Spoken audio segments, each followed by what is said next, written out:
दोस्तों, हमारे घरों में जो पानी का टैंक होता है, उस पानी के टैंक को फिल करने के लिए हम एक सिंगल फेस का पंप का इस्तेमाल करते हैं। अब जो हमारा पंप होता है, उस पंप को यदि हम चाहते हैं कि पानी के लेवल के अकॉर्डिंग ऑटोमेटिकली चालू हो जाए और ऑटोमेटिकली बंद हो जाए, तो इसके लिए पानी के टैंक के अंदर में हमें इस प्रकार का फ्लोट स्विच को इंस्टॉल करना होता है।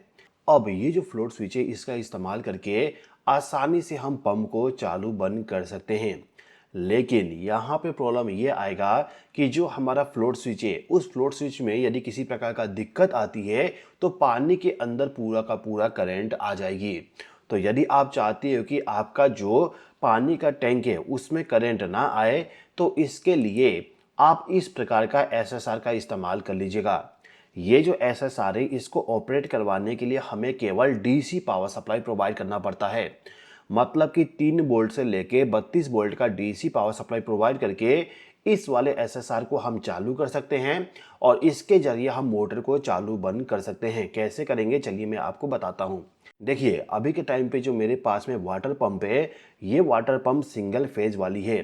तो मुझे यहाँ पे एक एमसीबी इस्तेमाल करना पड़ेगा, जिस एमसीबी के साथ में मुझे सिंगल फेज का जो पावर सप्लाई होता है उसको लाके कनेक्ट करना पड़ेगा।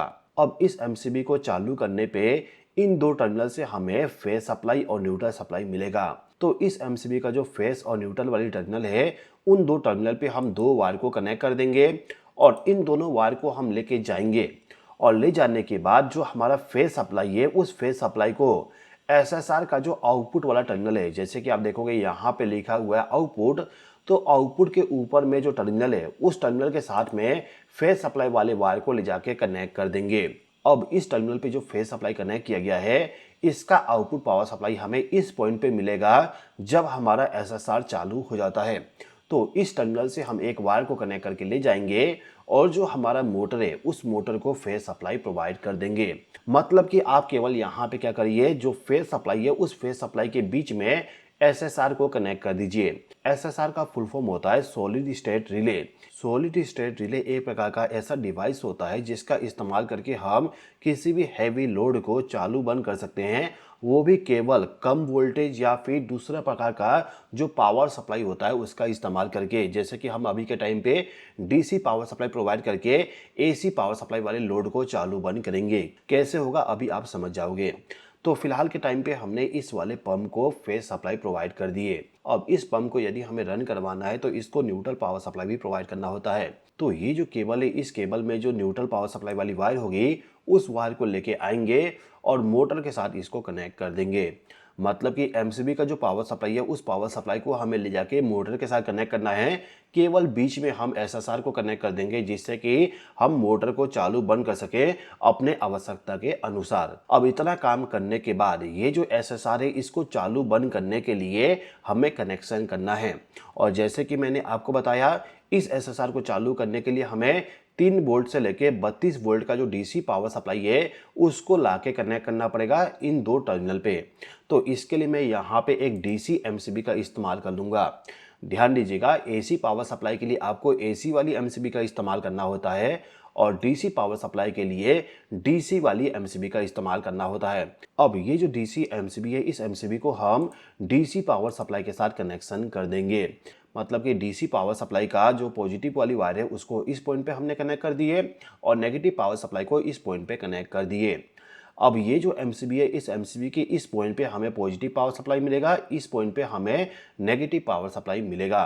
तो पॉजिटिव और नेगेटिव पावर सप्लाई जो है, उन दोनों को लेके जाएंगे और ले जाने के बाद जो हमारा नेगेटिव पावर सप्लाई है, उस नेगेटिव पावर सप्लाई को डायरेक्टली ले जाके हमारा जो एसएसआर है, उस एसएसआर का जो नेगेटिव वाला टर्मिनल है, मतलब कि ये वाला टर्मिनल, इस टर्मिनल के साथ इसको कनेक्ट कर देंगे।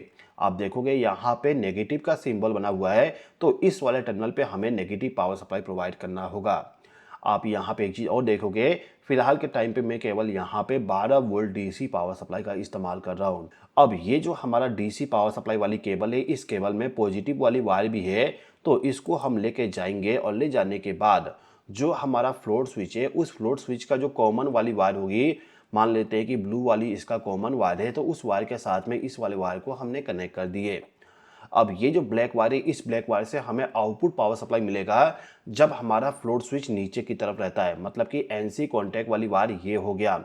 तो इस वायर से एक वायर को कनेक्ट करके लाएंगे और इसको लाने के बाद जो हमारा एसएसआर है, उस एसएसआर का जो पॉजिटिव वाला टर्मिनल है उसके साथ कनेक्ट कर देंगे। मतलब कि पॉजिटिव पावर सप्लाई सबसे पहले फ्लोट स्विच में जाएगा, फिर वहां से रिटर्न होते हुए एसएसआर को चालू करने के लिए सिग्नल प्रोवाइड करेगा।